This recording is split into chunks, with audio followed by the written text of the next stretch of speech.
hindi po kami authorized na mag-receive ng inyong complaint ngayong araw na ito. Tinanong namin, anong basis mo in law? Bakit ayaw mong tanggapin yung aming complaint? Sabi niya, sir, hindi lang ako authorized. Sabihin mo kung anong basis mo in law. Yun. Bakit ayaw mong tanggapin ang aming complaint? Kasi, ayon sa batas, binibigyan ka na ng otoridad ang iyong office mismo na tanggapin ang aming complaint. Bakit hindi mo tinanggap? Ito Pasio, Attorney Harold Respicio, Miss Kathy Binag, and some other complainants na nagsama-sama po to file this third complaint. And it would be interesting to note from Attorney Harold, ano po ba yung mga procedures, ano ho ba yung mga legal implications pagdating po dito sa nangyari sa third impeachment complaint. So, without further ado, ang gusto ko po muna maitanong kay Attorney Harold, ano po pa muna itong impeachment proceedings at bakit ito importante? Oy, importante ito dahil ito lang ang tanging paraan para mapanagot natin ang ating presidente na si BBM. Wala na pong ibang paraan para mapanagot siya. Hindi mo siya pwedeng kasuhan sa ombudsman, hindi mo siya pwedeng kasuhan sa piskal, sa DOJ. Ang ibinibigay lamang ng konstitusyon na paraan para mapanagot ang isang leader ng bansa ay through impeachment. Kaya yun ang ginawa naming paraan noong Huwebes para siya ay mapanagot dahil siya ang ulo na nangyayaring korupsyon sa ating bansa. Kaso nga lang, since hindi nila pinatuloy yung impeachment, halata na ayaw nilang panagutin ang ating presidente. Kung ngayon pa nga lang, hindi nila pinagbibigyan na pamanagot ang ating presidente o marinig ng taong bayan ang kanyang accountability, meron ba silang kinakatakot? Exactly, no? And ano ho ba ang nakapaloob sa ating batas? At anong klaseng batas ang nagsasabi na dapat sa pamamaraan lamang ng impeachment pwedeng ipadaan para ang isang pinuno ng bansang Pilipinas ay matanggal sa pwesto? Hindi lamang batas, kundi ang saligang batas. Ayun. Ang presidente, para mapanagot, ang tanging paraan lamang ay impeachment. After niya maging president, pwede na natin siyang kasuhan left and right. Pero habang siya ay nakaupo, dapat natin siyang kasuhan ng impeachment. Ang tanong lang naman ngayon, gusto ba natin siyang managot? Tanggap ba natin na magpatuloy ang pagnanakaw sa ating bansa? Kung hindi natin tanggap na magpatuloy ang kanilang ginagawang kakorupsyonan, walang ibang mas magandang panahon kundi ngayon at ang tanging paraan na lamang na yan ay impeachment. At binibigyan tayo ng maayos na procedure ng ating saligang batas. Pero una pa lamang, hindi na nila tayo pinatuloy. That is right. At sinabi niyo po kasi na ito lamang ang pwedeng magamit ng taong bayan sa pamamagitan ng sino-sino po, no? Kanino nila ipadadaan ang kanilang boses na gusto na nilang ipatanggal kung gusto man ng taong bayan. Na nasabi niyo, gusto na ng taong bayan. Sino po ba dapat ang pwedeng gumawa nito para yung boses nila ay madinig? Ayon sa ating saligang batas, pwedeng magsampa ang mga pribadong mga citizens ng impeachment laban sa presidente at yun ang aming ginawa with the endorsement ng at least isang member ng House of Representatives. At yun ang ginawa namin doon sa House of Representatives nung Thursday. Pwede rin ang mag-initiate ng impeachment ay 1/3 mismo ng House of Representatives. Yun ang mag-uumpisa, tapos may re-refer ito sa Committee on Justice, magkakaroon ng hearing sa Committee on Justice. Kapag dadalhin yung report ng Committee on Justice ng 1/3 ng members of the House of Representatives, pupunta tayo sa main event sa Senate at yun yung magiging impeachment court para mapatanggal ang ating presidente. Subalit, tama po ba, Attorney, na yung mga constituents, no? Kung yun ang hinaing nila, ang boses nila ay ang mga nasa House of Representatives! So, to my thinking, dapat kinokonsulta din, tama? Ng Tama. mga representatives, yung mga kinakatawan nila. Kung ano ba dapat ang magiging katayuan nila. Tama po ba yon? Tama yun. Tandaan natin, ayon sa ating konstitusyon, tayo ay isang democratic at republican government. Ang ibig sabihin ng republican government ay yung mga taong bayan ay rinerepresenta ng mga congressman. Ang mga congressman, kailangan nilang pakinggan ang boses ng kanilang mga constituent. Kung ano ang damdamin at hinaing ng kanilang mga constituent, yun dapat ang kanilang dalhin. Hindi naman na natin maitatanggi ngayon na ang damdamin ng taong bayan ay matigil na ang korupsyon. At ang tanging paraan lamang para matigil ang korupsyon ay tanggalin ang ulo ng korupsyon at yun dapat ang dalhin ng mga members ng House of Representatives. Tama po yun. And kung sa ganitong pagkakataon na hindi magkaroon ng konsultasyon, no? Kasi alam natin, di ba, tama po kayo, after yan sa i-calendar sa order of business, dadalhin sa Committee on Justice, if they find that the evidence enough to support, no? So dadalhin nila yon sa House, tama, para magbotohan. Okay. Doon sa punto na yon, pag-aaralan ng ebidensya, sa tingin niyo po ba, dapat magpaliwanag pa ang congressman sa kanyang mga constituents? O ito po ang aking pagkakaintindi sa ebidensya? Ano sa tingin ninyo? Maganda po ba yon? O pwedeng sa kanya nila sa sarili niya? Hindi, ako magdidesisyon para sa aking probinsya. Ito ang aming magiging boses. Hindi pwede. Ang boses ng isang congressman ay dapat i-reflect ang boses ng taong bayan. Tandaan natin, yung mga hearings sa Committee on Justice ay public yan.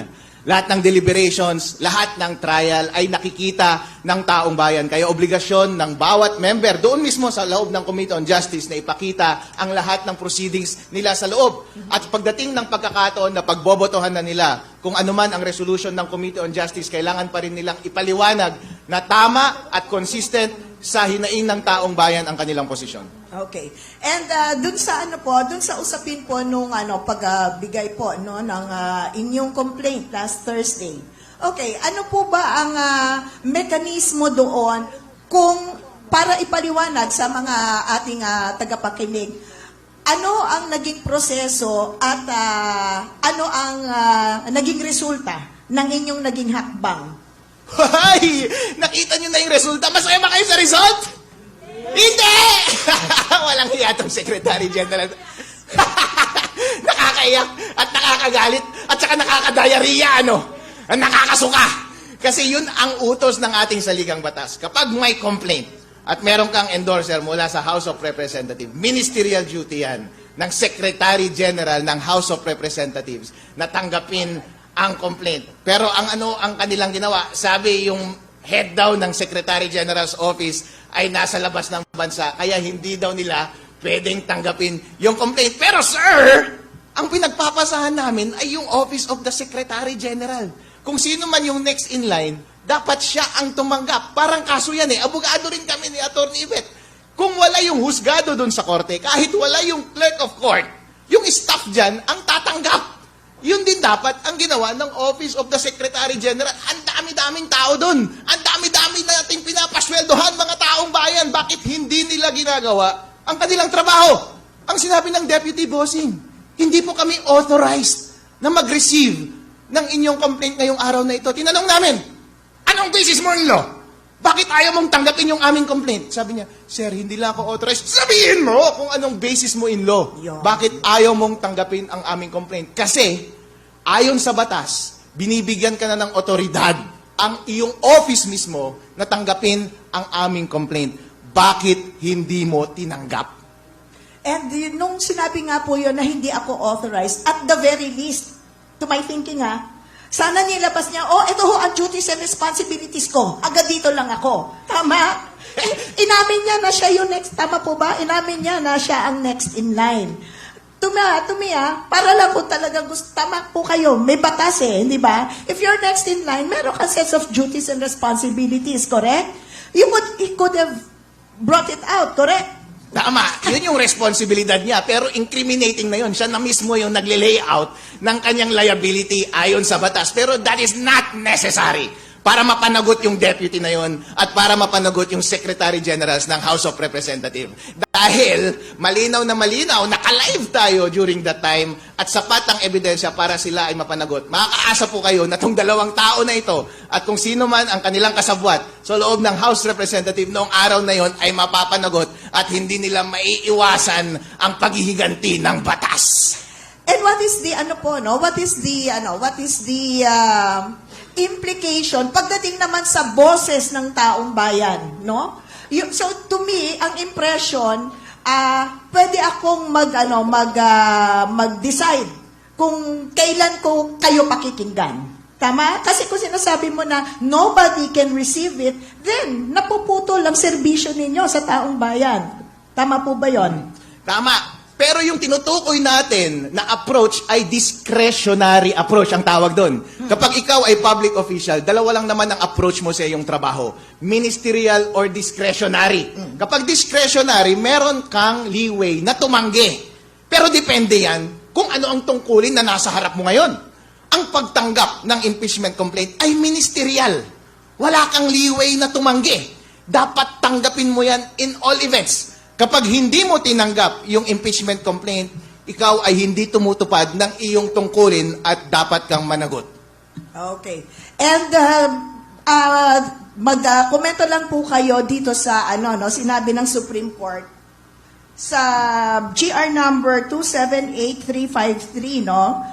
At ang title ay Sara Z. Duterte in her capacity as the Vice President of the Philippines as petitioner versus the House of Representatives et al.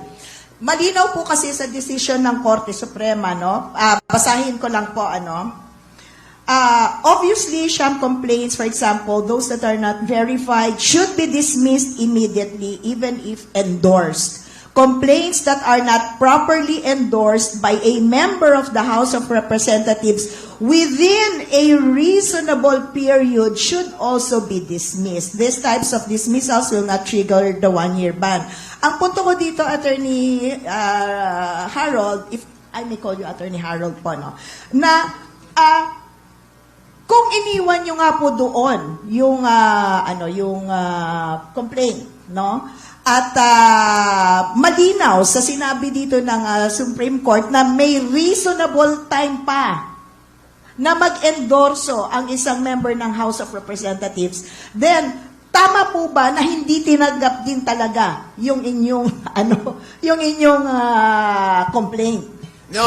Kasi may reasonable period, tama po? Make no mistake, meron kaming mga endorser noong araw na iyon. Hindi kami mga tanga. Nabababa kami doon at walang mag-e-endorse sa amin. Tanong ninyo kung kanino kaming tumambay na office na congressman noong araw na iyon. Tanungin ninyo kung sino yung mga congressman na nasa loob ng building na iyon para i-endorse kami noong araw na iyon. Meron kaming mga endorser. Yung sinasabi na yan ng Supreme Court na pwedeng i-dismiss kapag walang endorser for the sake of discussion ay papasok lamang kapag nasa Committee on Justice na. Kasi sa Committee on Justice, titignan nila yung forma at yung substance. Whether may endorser o wala, ay nasa loob ng issue ng form. At kapag hindi siya sufficient in form, saka lang siya i-dismiss. Hindi yan papasok during the time na i-receive siya ng Secretary of House of Representatives. At that time, ministerial pa lang yung duty. Wala siyang prerogative, wala siyang leeway. Yung discretion na yan ay ibinibigay sa committee na kapag nagkaroon na ng sufficient opportunity na i-present yung form ng complaint at mapag-usapan na din yung substance. In other words, pinangunahan ng Secretary General of the House na tanggihan ang aming complaint. At that time, wala siyang discretion na tumanggi. At hindi niya pwedeng i-cite iyon dahil hindi nasa kanya yung pagkakataon at pribilehiyo na tanggihan ang forma ng complaint at that time. But in any event, yung concern na yan ay moot and academic because at that time, meron kaming mga endorsers.